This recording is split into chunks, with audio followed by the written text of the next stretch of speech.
On today's episode, we're going to talk about 10 tricks that people are using to get their homes top dollar in this market, and also unique ways they're using their home's equity to secure their future home prior to selling. We'll see you on the other side.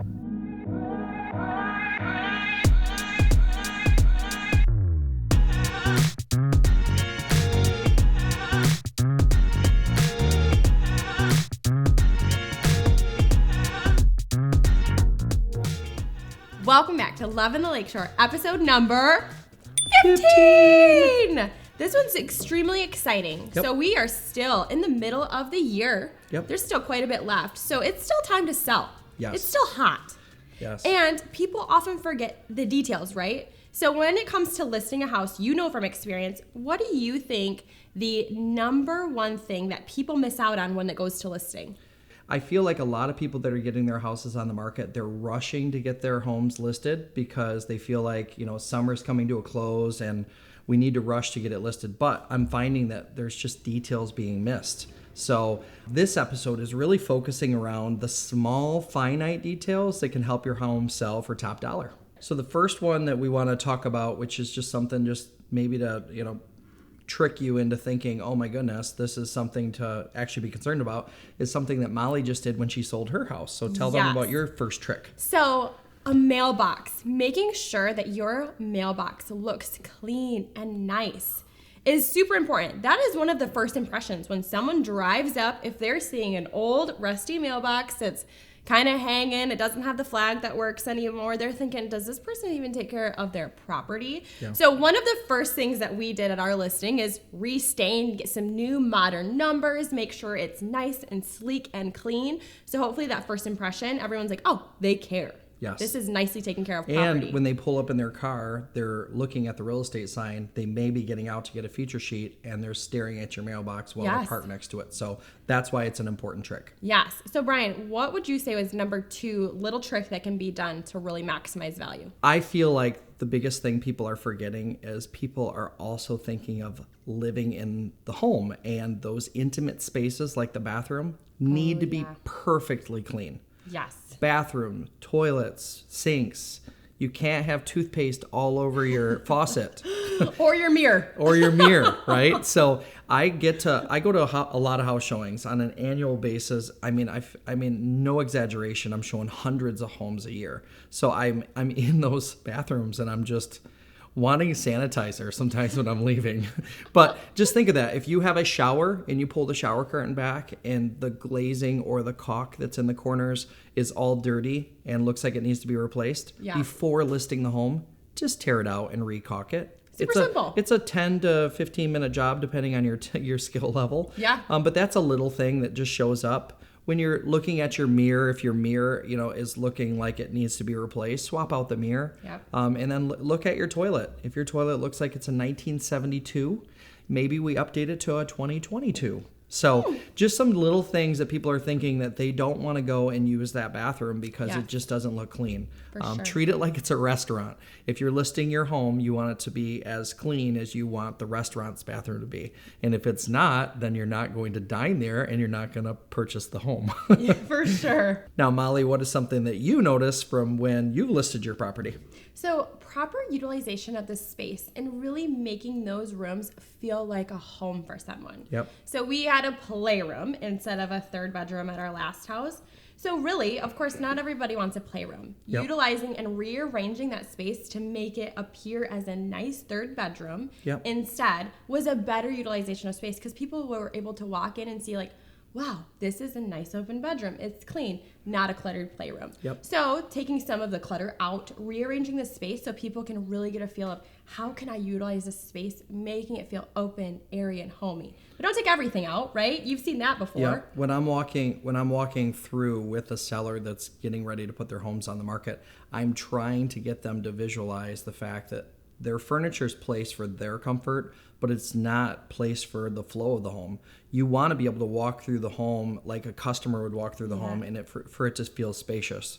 When you come into a bedroom, there shouldn't be furniture right up on the door jamb, right? Yeah. Because it makes the room feel small right before you even walk in. So moving the furniture away from the doorway is one simple way to make the room look bigger, and it will photo bigger because now the photographer will be shooting typically from the door jamb in, and it really widens the room out. So I always say, yeah, furniture placement is a huge piece to making the property visually look larger and for the customer to feel like the rooms are not too tight and the flow is nice for the home. For sure. Another thing to think about prior to listing your home, even though you want to get top dollar, sometimes it's a little tricky, but if you list a little under market, what do you get? So when you list a little under market, it helps to really engage people's interest.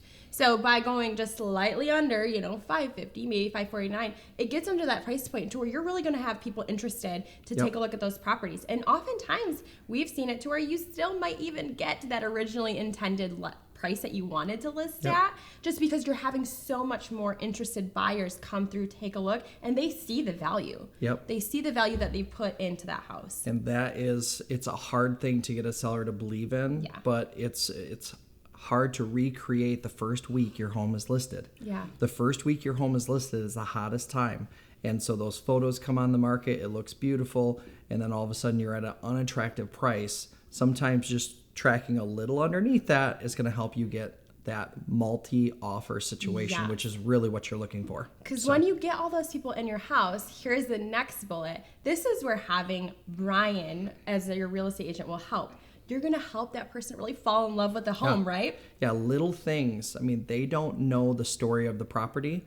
When somebody walks through a property, they're seeing maybe your seller's stuff, but they don't necessarily know who the sellers are. So sometimes just doing little things like leaving a note that says, this is the Smith family's home. We've loved it for 14 years. We're off to our next adventure. Enjoy your tour, are just little snippets into the family's dynamic. Or if you're just a single, just say, hey, this has been my home for years. I love it. I'm getting transferred out of state. It just tells the people who you are as a human. So when they are placing an offer, they're a little more connected to you. And the closer we can get them to be connected to you as a seller, the higher chance that they're going to feel like, okay, this is a good guy or this is a great family. Yes, I see the value. Yep.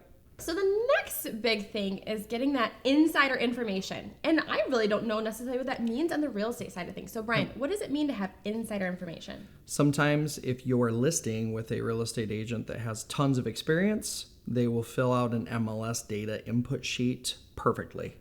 If you're working with a real estate agent that doesn't have much experience, they'll miss a few things here and there. So as a seller, it's your responsibility to check that information to make sure all your details are on there. When you look on MLS, if you notice that the washer and dryer is not included, but it is included, you need to make that call to your real estate agent to make sure that that's changed. Also, if your property has high-speed internet and it's not showcased on the website that it has high-speed internet, make sure that's on there. So there's a plethora of different things. Well, septic. There are buyers that will not buy a property because of a well and septic. And sometimes if that's an error on an MLS sheet, you just want to make sure your details are perfect in order for your buyers to not be considering not purchasing the property because of something that got missed on an MLS data input sheet. So those are the details that need to be watched when you're getting your house listed and showcased to the market. Yes, for sure. And then for you, what is your insider, the neighborhood culture stuff? Yeah, so showing the neighborhood culture is so important. So that was one thing for us that helped a ton, is knowing the neighborhood that we moved in has tons of little kids, which is great for us. So probably might not be the perfect community for someone who's looking to retire and have a quiet little subdivision where no little hoodlums are trying to get up in their yard and break their hydrangeas. Maybe that's not ours. So knowing that neighborhood culture and getting feedback on that is helpful for people to make decision. If they want small children so their kids have somebody to play with, that's great. If they want more of a quiet, secluded neighborhood that's like everybody's grass is cut on Fridays, they do a potluck on Sunday, you know that that's what you're getting into. So if you can notify your agent you're working with of those little details, or you leave that out on a counter for people to know about, it's just good to know. I also listed one recently in Holland, and I learned about the best place to have breakfast that I never even heard of. And it's just those little insider things that your customers are giving you to be able to convey to future buyers. I love it. We know that you do a ton of video.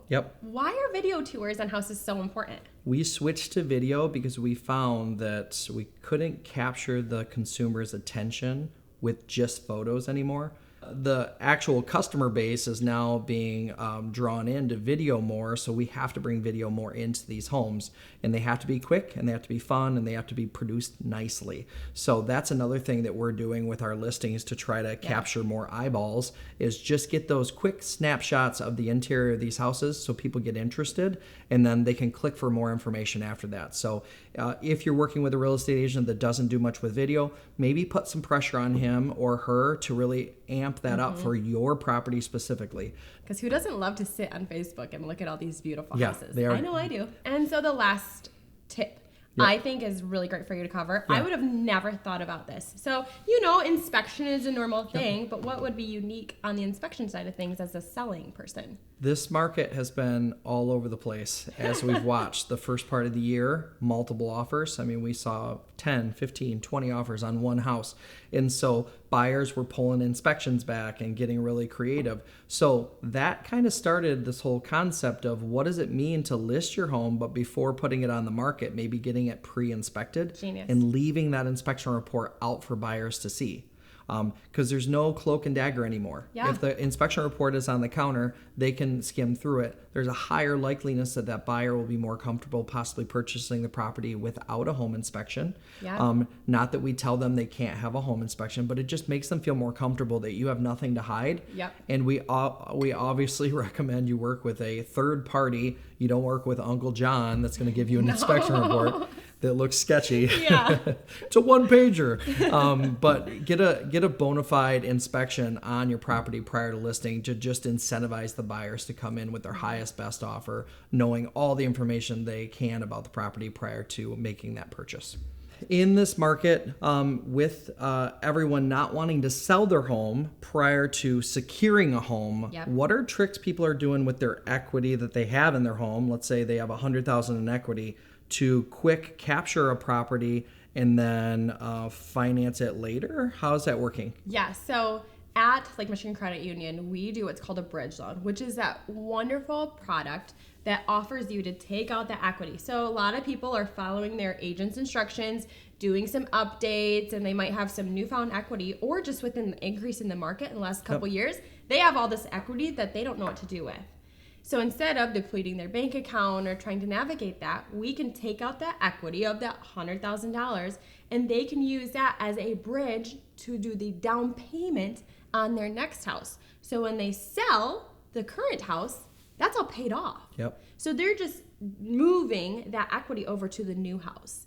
So it's a really great option for people, again, who want to keep some money in the bank, who have all this newfound equity in their house that they not necessarily know what to do with, and they want to kind of get a head start on getting an offer in and buying a house before they list a house and they don't know where to go. And that's fun to watch consumers that are just going, okay, Brian, we are selling a home in the $200,000 to $300,000 price point, which is hot. And we are purchasing in the $400 to $600 price point, which is a little slower, right? It's it's been that way for years. Yep, But with that scenario, they can actually secure the property they're looking to purchase with the bridge loan product. Yep. And then they can come and put their house on the market and then sell that property quickly and then consolidate it, right? That consolidates into one mortgage at the end. Yep. So it's something that was used back in 2005, 6, and 7 as a kind of a staple. Yeah. And then when the market went down, people went away from the bridge loan products. Conservative, yep. But it's a good discussion to have. If you feel like you have a very marketable property with lots of equity and you still want to secure a property prior to getting your home listed and losing control of your home, that's the way you do it. You look to Molly or your mortgage lender to find a bridge loan product that might get you from point A to point B. For sure. So if you're looking to buy, sell, or finance, whether it be a mortgage or a bridge loan, you give us a call, Brian or Molly. We're happy to help. We'll see you next time. See ya.